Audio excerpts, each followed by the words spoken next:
Congress leader Salman Khurshid के बयान से सियासी घमासान तेज हो गया है। सलमान खुर्शीद ने कहा कि बांग्लादेश जैसा भारत में हो सकता है। उन्होंने कहा कि ऊपर से देखने में सब मामूल पर है, लेकिन मुल्क में अंदर अंदर कुछ सुलग रहा है।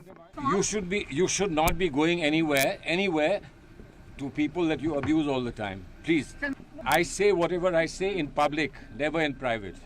वहीं खुर्शीद से 4 कदम आगे बढ़ते हुए कांग्रेस लीडर सज्जन सिंह ने यहां तक कह दिया कि बांग्लादेश की तरह अब भारत में भी अवाम पीएम और सीएम हाउस में घुसेंगे। बांग्लादेश की सरकार की गलत नीतियों की वजह से कल प्रधानमंत्री आवास में घुस गई, राष्ट्रपति भवन में घुस गई। याद रखना नरेंद्र मोदी जी, एक दिन ये जनता जितने सड़क पे हिलोरे ले रही है, एक दिन तुम्हारी गलत नीतियों से तुम्हारे प्रधानमंत्री निवास में घुस जाएगी। बांग्लादेश के हालात तो वाकई खराब हैं, लेकिन ये हमारे लिए खुशकिस्मती की बात है कि हम हिंदुस्तान में हैं।